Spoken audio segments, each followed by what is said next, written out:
बिस्मिल्लाहिर्रहमानिर्रहीम। अस्सलाम वालेकुम। उम्मीद करती हूँ आप सब खैरियत से होंगे। मैं यस्मीना गुल अपने किचन में आपको खुशामदीद कहती हूँ। आज मैं आपके साथ बैंगन की बहुत ही ज़बरदस्त रेसिपी शेयर करूँगी। वैसे तो बैंगन कई तरीक़ों से बनाए जाते हैं, लेकिन इस ज़बरदस्त तरीके से अगर आप बनाएंगे, जिसको बैंगन नहीं भी पसंद वो भी बहुत शौक़ से इसको खाएगा। इसको बनाना नहायत ही आसान है। बैंगन को हम थोड़ी सी डिफरेंट तरीके से बनाएंगे और कुछ ज़बरदस्त मिसालों के साथ इसको मैरिनेट करके बनाएंगे। वीडियो को पूरा वॉच कीजिएगा और स्टेप बाय स्टेप फॉलो कीजिएगा। अगर मेरी रेसिपी अच्छी लगी तो इसको ज़्यादा से ज़्यादा शेयर भी कीजिएगा। आए चलते हैं ज़बरदस्त सी रेसिपी को बनाने की तरफ। यहाँ पर मैंने 2 अदद बैंगन लिए हैं, जिनको मैंने धो के अच्छे से साफ़ कर लिए हैं। आप अपनी फैमिली के मुताबिक ज़्यादा भी ले सकते हैं। अब इसको हम सेंटर से कट कर लेंगे।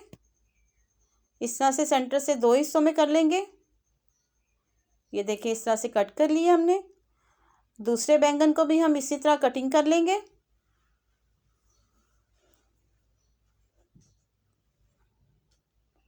दोनों बैंगन हमने इस तरह से कटिंग कर लिए हैं। अब एक बैंगन उठाएंगे, इस तरह नाइफ की मदद से हम सेंटर में इसको कट लगाएंगे। 3 कट मैंने लगाए हैं, फिर साइड से कट लगाएंगे और एहतियात से कट लगाना है कि नीचे स्किन को कट नहीं लगे। इस तरह से हमने इसको कट लगा लिया है। मैं आपको चेक करवाती हूँ। ये देखिए, इस तरह से हम सारे बैंगन को कट कर लेंगे। इसी तरह हमने तमाम बैंगन को कट कर लेना है।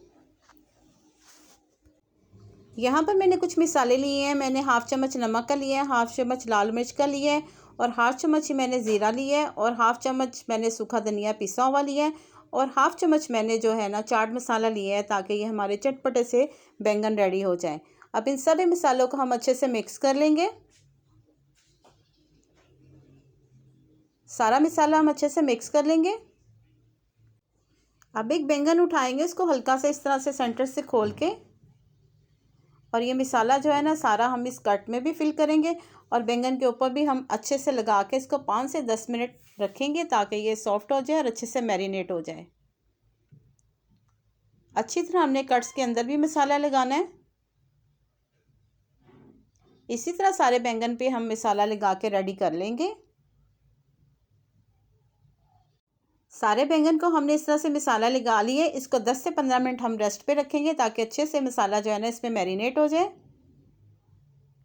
यहाँ पर मैंने एक पैन लिए, इसमें हम थोड़ा सा ऑयल, तकरीबन 3 चम्मच ऑयल के इसमें शामिल करेंगे और ऑयल को हम अच्छे से गर्म होने देंगे। ऑयल जब हमारा अच्छे से गर्म हो जाए, इस तरह से हमने जो बैंगन को मैरिनेट करके रखा था उठाएंगे और इस तरह से उल्टी साइड पे नहीं रखना, हमने सीधी साइड से रख के इसको थोड़ी देर से 10-15 मिनट के लिए हमने स्टीम पे रखना है, ताकि बैंगन हमारे नरम हो जाए और बहुत सॉफ्ट और मज़ेदार बने। इनको हल्का हल्का हम रोस्ट कर लेंगे 10 से 15 मिनट। तकरीबन 10 मिनट के बाद इसकी हम साइड चेंज करेंगे, ताकि हल्की हल्की आंच पे ये स्टीम में बहुत ज़बरदस्त गल जाए। 10 मिनट हो चुके हैं। देखें, एक साइड हमने इसकी चेंज कर ली है। इसी तरह सारे बैंगन जो है ना इसकी हम साइड चेंज करेंगे और बिल्कुल आंच हमने इसकी स्लो रखनी है, ताकि बैंगन और मसाला हमारा जले नहीं। सारे बैंगन की हम साइड चेंज करेंगे। अब इसके ऊपर हम थोड़ा सा कुकिंग ऑयल लगाएंगे, ताकि नीचे से भी बैंगन नहीं जले। तकरीबन 1 चम्मच जो है ना सारी साइडों पे मैंने ऑयल का अच्छे से लगा दिए। अब इसको ढक्कन देके तकरीबन 10 मिनट के लिए और दम पे रख देंगे। तकरीबन 10 मिनट हो चुके हैं। बैंगन हमारे बहुत अच्छे से सॉफ्ट हो गए हैं। इसको ज़्यादा से ज़्यादा 15 मिनट लगे हैं और बहुत अच्छे से सॉफ्ट हो गए हैं। अब इसको हम साइड पे करेंगे। अगर आपको मेरी वीडियो अच्छी लगी तो इसको ज़्यादा से ज़्यादा शेयर भी कीजिएगा और अगर आप मेरे चैनल पे नए हैं तो प्लीज़ मेरे चैनल को सब्सक्राइब कर लें। अब देखिए, बहुत अच्छे से फ्राई हो गए हैं। अब इसको हम साइड पे करेंगे। यहाँ पर मैंने दूसरा पैन लिया है, इसमें हम थोड़ा सा कुकिंग ऑयल शामिल करेंगे, तकरीबन 4 से 5 चम्मच। 5 चम्मच हमने इसमें कुकिंग ऑयल के शामिल किए हैं। ऑयल को अच्छा से हम गर्म होने देंगे। ऑयल जब हमारा अच्छे से गर्म हो जाए, यहाँ पे मैंने 2 अदद प्याज लिए थे, जिसका मैंने पेस्ट बना लिया था, इसको शामिल कर देंगे। प्याज का पेस्ट शामिल करने के बाद इसको तकरीबन हम 4 से 5 मिनट अच्छे से फ्राई करेंगे, ताकि प्याज के कच्चेपन की स्मेल भी ख़त्म हो जाए और इसमें एक अच्छा सा खूबसूरत सा कलर भी आ जाए। तकरीबन इसको 4 से 5 मिनट हम अच्छे से फ्राई करेंगे। 5 मिनट हो गए हैं, उसको कलर भी बहुत अच्छे से आ गया। अब इसमें शामिल करूँगी 3 अदद मैंने टमाटर लिए थे जिनका मैंने पेस्ट बना लिया था, ये भी शामिल कर देंगे और इसको भी तकरीबन 4 से 5 मिनट हम अच्छे से मसाले को भून लेंगे।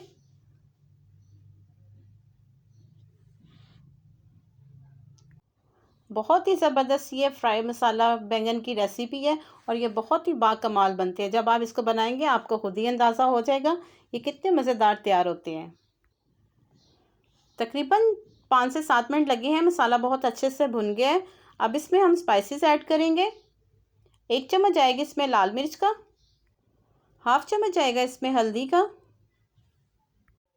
और हाफ चम्मच इसमें हम नमक शामिल करेंगे। नमक हमने पहले बैंगन को भी लगाया हुआ है इसलिए हम मसाला थोड़ा कम डाल रहे हैं। 1 चम्मच जाएगा इसके सूखा धनिया पिसा हुआ शामिल करेंगे और हाफ चम्मच इसमें ज़ीरा जाएगा जो मैंने दादड़ कर लिया हुआ था, इसमें शामिल कर देंगे। अब इन सब मसालों को हम अच्छे से भून लेंगे। अच्छे से हमने इसकी भुनाई करनी है। मसाले की हम भुनाई जितनी अच्छी करेंगे हमारे मसाले का टेस्ट उतना ही ज़बरदस्त होगा।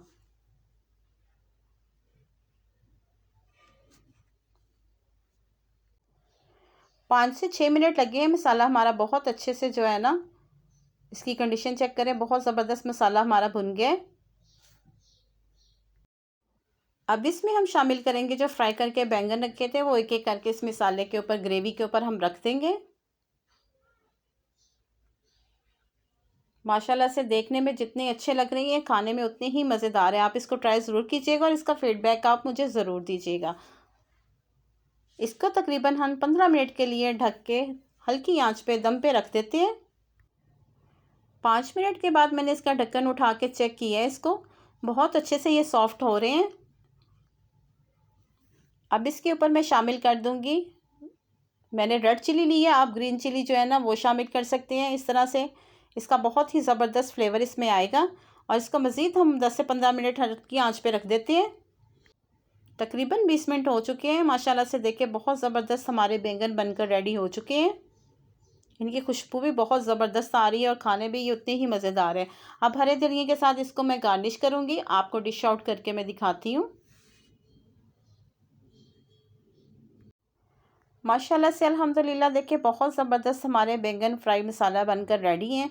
उम्मीद करती हूँ आपको मेरी रेसिपी पसंद आई होगी। अगर मेरी रेसिपी आपको पसंद आई इसको लाइक शेयर और सब्सक्राइब ज़रूर कीजिएगा और साथ लगे बेल आइकन के बटन को ज़रूर प्रेस कीजिएगा ताकि मेरी हर आने वाली वीडियो का नोटिफिकेशन सबसे पहले आप तक पहुँच सके। अल्लाह पाक हम सबको अपने हिफ्ज़ ईमान में रखे और अल्लाह पाक हमारे रिज़्क़ में बहुत बहुत इजाफ़ा दे। मुझे अपनी दुआओं में याद रखिएगा, मैं आपको अपनी दुआओं में याद रखूँगी। मुझे दें इजाज़त, मिलते हैं अगली मज़ेदार रेसिपी के साथ। अल्लाह हाफिज़।